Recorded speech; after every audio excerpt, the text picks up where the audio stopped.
Hi everybody, my name is Bill Sanders and this is Watch Art Sci, the art and science of watch collection. Today we're going to talk about a German watch brand called Union Glashütte. A few years ago I was in Rostock, Germany, and I saw this store that had Union Glashütte, and I've always wondered what it was, and we were going one place and somewhere else, and I saw a store, and I thought, well, I wonder what that is. So anyway, today we're going to take a look at it. By the way, I'm wearing my Parmigiani Fluier Tonda Hemispheres. This is my travel watch. So anyway, all right, what I wanted to start off with is this. This was the Union Glashütte watches aren't sold in the U.S. And they're sold in certain places in Europe. And one I found they had all of the prices were, well, of course they're going to be in euros, but they also included a 19% VAT. Excuse me. By the way, the reason I'm all warmed up today is that the heat in the back of our house where I am, the thermostat or something went on the fritz, so I'm wearing something warm. Okay, so anyway, in looking at this, I thought, well, this would be a good time to sort of go through for those of you who are looking at some overseas things and a couple little things you ought to know. Okay, first of all, this is a regulator, and this is a setup for 2,200 euros. Now, what they have is that they include the VAT tax, or what I call the VAT tax. I think there's another name for it now. And the VAT tax is 351 euros and 26 cents. Well, if you buy it in the United States or outside of the EU, you don't have to pay that tax. And so the first thing to do with it, and I put some little diagrams up there, is that you figure out what it would be without the VAT. And the simplest way to do it is simply divide it by 1.19, 19 representing the 19% VAT. And it comes out to be 1,848 euros and 74 cents. There's another way to do it. Now, if you have, this particular one has the amount of how much VAT was added, so you can simply subtract that from the total. So either way works, but sometimes they won't have that, and you'll just have to figure it out yourself. Okay, and then once you have it figured out, so we're going to start with the 1,848 euros, and I'm going to round it off to 1848. Okay, so let's take a look at the next step. Is you have to translate. A lot of times people say, well, how come you don't put everything in dollars or something like that? Well, it's a big world, and the dollar is only used in certain places. The euro and the yen, the yuan, all of these other currencies. So let's take a look at it. All you got to do is go to a conversion page, and there's lots of them on the internet.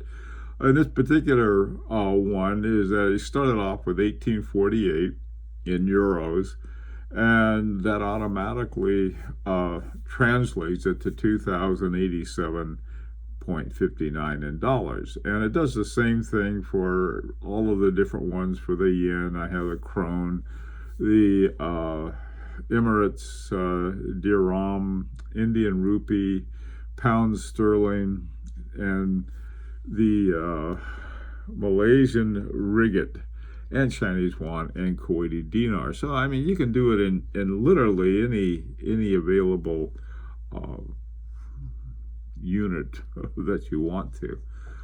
Okay, so I just wanted to bring that up. I mean, it's like if I translate it into dollars, someone's going to have to translate it into what they want. So you could do it yourself. Just remember that if you're out of the EU, to remember to subtract the VAT or some other tax, and also remember you might have to add customs charges or who knows what. Okay, so let's take a look at Union Glashütte. First of all, they're part of Swatch, and one of the results is that they have a lot of ETA movements. And they have, I think, about 5 different models. The first one is what's called the Vero, and there's a lot of chronographs under the Vero, and these are 2 that they have. One is called the Chrono Special, and it's 1980. And then there's the Vero Men's chronograph. They're all chronographs, and it's €2,200. One of the interesting things that they have on it and is that they both have at the bottom down there, it says made in Germany. In order for something to be made in Germany, they have to have at least 50% of the watch to be made in Germany. So if they're using ETA movements, which are Swiss made, then some other parts, that takes up a big half. So everything else is going to have to be made in Germany. The cases, I bought German cases and German dials before. They're really excellent ones. The ones I got were anyway. So they could make their own on that. All right. Now, one of the things too is that notice the prices on these. They're not very good, and this is something I never did like. They're not very good about telling you what's in there, but their prices reflect it. In other words, you're not paying high horology prices for an ETA movement.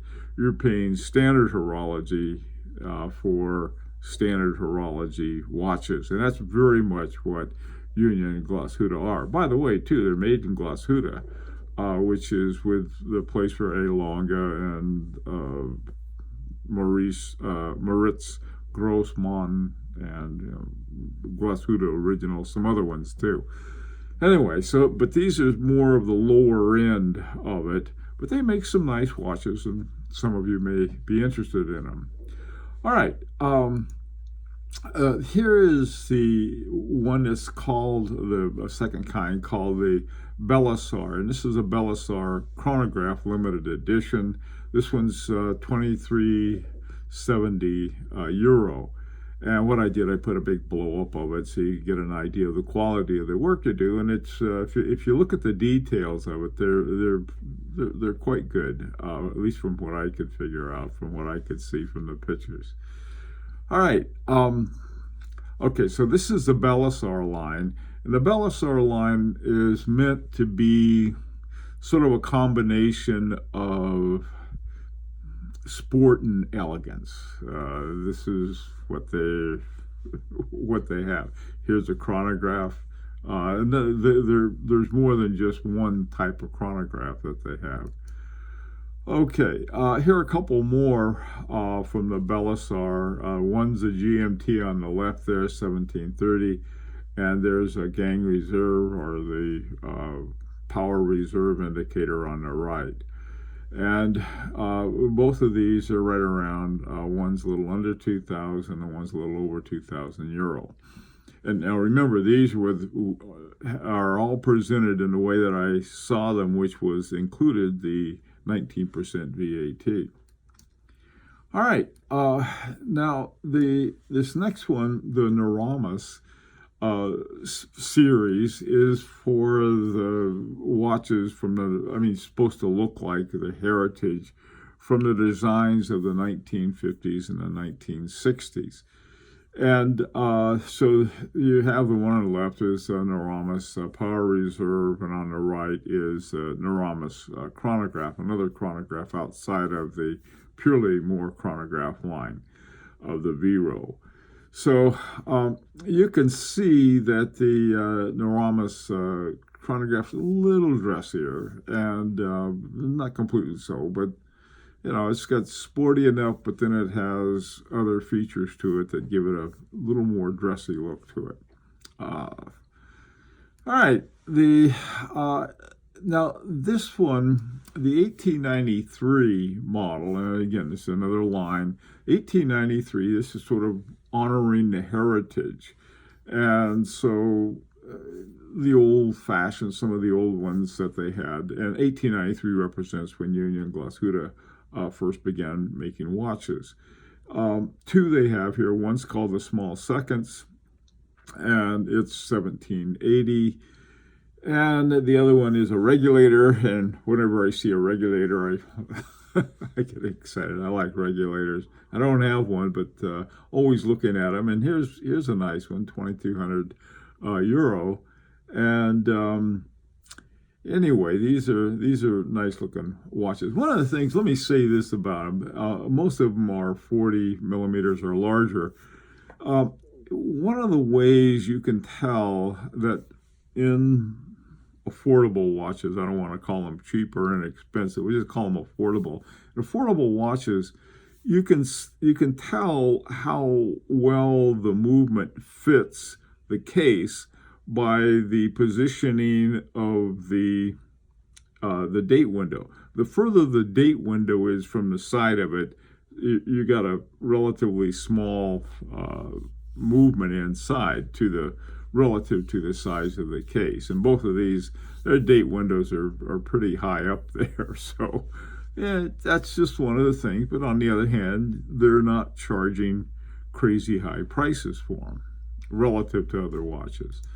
Okay, now here's another 1893, and this I had a close-up with it, so you can get a look on some of the work that's done. And they do really nice watches given their overall pricing. And again, we're talking about Standard Horology, but this nice Standard Horology.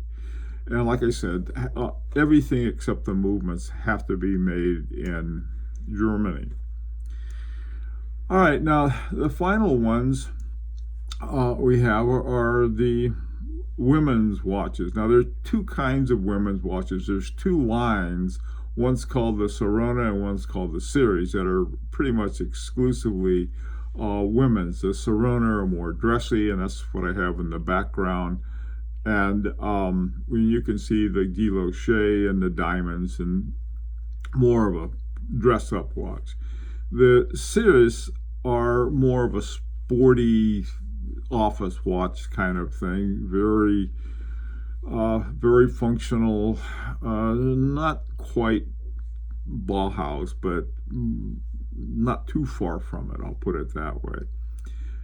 But there are also some of the watches from the other lines that are mostly men's watches. They also have some of them, which are they have for women. This particular one has a mother of pearl background. Very nice looking watch for someone who wants a little larger watch, and it's a grade 4 office watch or something like that, or even a dress-up watch. That would be a fun watch to putting on the dog and going out. Well, anyway, like I said, this is sort of an interesting line of watches, and I ran into. I didn't know a thing about them. They're very much Standard Horology, and their prices reflect that. There's none of this crazy stuff. They're like I said, they're not as forthcoming on the movements as I'd like to see, but they do make some nice German watches. And if you're thinking about getting a German watch and you don't want to spend a lot of money, this might be a line of watches to consider. I'd really like to hear your opinions on these and what you think about them. And anyway, so until next time, this is Bill Sanders for Watch Art Sci, the art and science of watch collection. And remember, this is always an invitation to subscribe if you'd like. And Sunday, we're going to have some fun on Sunday. I hope to see you then.